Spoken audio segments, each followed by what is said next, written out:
శ్రీకాకుళం జిల్లా కోటబొమ్మాలి అక్కయ్య వలసలో రాష్ట్ర వ్యవసాయ శాఖ మంత్రి కింజారపు అచ్చెన్నాయుడు పర్యటన. ప్రభుత్వ రాజముద్రతో ముద్రించిన కొత్త పాస్ పుస్తకాలను రైతులకు పంపిణీ చేసిన మంత్రి. శ్రీకాకుళం జిల్లా కోటబొమ్మాలి అక్కయ్య వలసలో రాష్ట్ర వ్యవసాయ శాఖ మంత్రి కింజారపు అచ్చెన్నాయుడు పర్యటన. ప్రభుత్వ రాజముద్రతో ముద్రించిన కొత్త పాస్ పుస్తకాలను రైతులకు పంపిణీ చేసిన మంత్రి. రీసర్వే పేరుతో గత ప్రభుత్వం రాష్ట్రాన్ని భ్రష్టు పట్టించిందని తీవ్ర స్థాయిలో ధ్వజమెత్తిన అచ్చెన్నాయుడు. గత ప్రభుత్వం రైతుల పాస్ పుస్తకాలపై నాయకుల ఫోటోలు ముద్రించి పంపిణీ చేసింది. రాష్ట్ర వ్యాప్తంగా 25 లక్షల మంది రైతులకు కొత్త పాస్ పుస్తకాల పంపిణీ. నేటి నుంచి 9వ తేదీ వరకు ప్రతి గ్రామంలో గ్రామ సభలు నిర్వహించి పాస్ పుస్తకాల పంపిణీ. రైతుల భూములకు హద్దురాళ్ల పేరిట వేల కోట్ల ప్రజాధనాన్ని దోచుకున్న గత పాలకులు. వాట్సాప్ గవర్నెన్స్ ద్వారా ప్రభుత్వ సేవలన్నింటినీ ఒకే వేదికపైకి తీసుకొచ్చిన విద్యాశాఖ మంత్రి నారా లోకేష్. ప్రభుత్వ రాజముద్రతో పాటు క్యూఆర్ కోడ్ స్కాన్ చేస్తే భూ వివరాలన్నీ తెలుసుకునే సౌకర్యం. ఏడాది వ్యవధిలో రెవెన్యూ సమస్య లేని రాష్ట్రంగా ఆంధ్రప్రదేశ్. సర్వే పూర్తయిన గ్రామాల్లో రైతులకు కొత్త పట్టాదారు పాస్ పుస్తకాలు పంపిణీ. కోటబొమ్మాలి ఎన్టీఆర్ భవన్లో 30 మంది లబ్ధిదారులకు 18 లక్షల రూపాయలు పంపిణీ చేసిన మంత్రి కింజారపు అచ్చెన్నాయుడు. రాజముద్ర తీసి నీ ప్రచారం పిచ్చి గురించి, పిచ్చి అంటే పరాకాష్ఠ చేయదు, రాళ్ళు మీద బొమ్మలు, ప్రతి పథకానికి వాడి పేరు, ప్రతి దగ్గర ఒక బొమ్మ, ఊర్లో స్కూల్స్ ఉంటే స్కూల్స్ కి వాళ్ళ పార్టీ రంగులు, నేను వాటర్ ట్యాంక్ కడితే దానికి వాళ్ళ రంగులు, మొత్తం పిచ్చి పరాకాష్ఠకి చేరి మొత్తం రాష్ట్రాన్ని భ్రష్టు పట్టించారు. మళ్ళీ దీన్ని సరిచేయాలని ఈ కార్యక్రమాన్ని తీసుకున్నాం. ఇది దేశంలో ఎక్కడ లేదు. మనకున్న అదృష్టం ఏమిటంటే ఈరోజు టెక్నాలజీ వచ్చింది. మీ అందరికీ తెలుసు టెక్నాలజీ అంటే ఒకప్పుడు మీ ఊర్లో ల్యాండ్ ఫోన్ కూడా ఉండేది కాదు. ఈరోజు చూస్తే ప్రతి ఇంటిలో ఒక ఫోన్ కాదు, 2 చేతులతో 2 ఫోన్లు పట్టుకుంటున్నారు. ఫోన్ మన చేతిలో ఉంటే అన్ని మనం చేసుకోవచ్చు. ఒకప్పుడు మీరు కరెంటు బిల్లు కట్టాలంటే కోటబొమ్మాలి వెళ్ళి ఏ ఆఫీస్కి కట్టేవారు. ఈరోజు అక్కర్లేదు, కొద్దిగా తెలిసిన వాడు ఉంటే ఇంట్లో కట్టుకోవచ్చు. దీనికి తోడు మన యువ నాయకుడు శ్రీ నారా లోకేష్ బాబు గారు ఈసారి ఒక మనిషి అనేవాడు ఆఫీసుల దగ్గరికి వెళ్ళకూడదు. ఆఫీస్ దగ్గరికి వెళ్తే చాలా చెక్కులు ఉంటాయి, ప్రతి ఓడికి తడపాలి. మనం ఎంత కంట్రోల్ చేయాలన్నా కంట్రోల్ చేయలేము.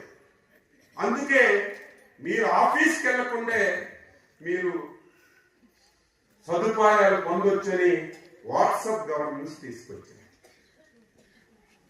దాని మీద ఇంకా అవగాహన రావటం లేదు. దాని మీద కూడా అవగాహన కల్పించాలి. ఉదాహరణకి నాకు ఒక సర్టిఫికేట్ కావాలి, బీసీ సర్టిఫికేట్. నేను బీసీ నా పేరు అచ్చెన్నాయుడు. సంవత్సరానికి నాది బీసీడీ ఇంకొక కమ్యూనిటీ అయిపోదు, నాది పోలినాటి వెలం ఇంకొక కమ్యూనిటీ అయిపోదు. నేను మళ్ళీ చనిపోయిన వరకు ఇదే నాకు ఉంటుంది. కానీ దీనికి ప్రతి సంవత్సరం సర్టిఫికేట్ అడుగుతున్నారు. ప్రతి సంవత్సరం సర్టిఫికేట్ కావాలంటే తహసీల్దార్ ఆఫీసుల చుట్టూ తిరుగుతున్నారు. దీనికి అనేకమైనటువంటి ఇబ్బందులు వస్తున్నాయి. అందుకే ఇక నుంచి ఎక్కడికి మీరు వెళ్లకుండా మీ ఫోన్లోనే మీరు అన్ని సదుపాయాలు చేయడానికి వాట్సాప్ గవర్నెన్స్ తీసుకొచ్చాం. అది కూడా మీరు ఉపయోగించుకోవాలి. ఈరోజు రెవెన్యూ పాస్ పుస్తకాలు ఇస్తున్నాం. ఇది కూడా మొన్ననే మాకు చంద్రబాబు నాయుడు గారు ఒక ఆదేశం ఇచ్చారు. అది అమలవుతుందో లేదో ప్రయత్నం చేస్తున్నాం. ఇక నుంచి గ్రామ సభలు పెట్టి మేమందరం వచ్చి మీకు పాస్ పుస్తకాలు ఇవ్వడం కాదు. ఇది హై టెక్నాలజీతో తయారవుతుంది. చెన్నైలో హై టెక్నాలజీతో ఈ పాస్ పుస్తకం తయారవుతుంది. మీరు ఎవరైనా విదేశాల వాళ్ళు వెళ్ళే వాళ్ళు ఉంటే విదేశాలు వెళ్ళాలంటే మీకు పాస్పోర్ట్ కావాలి.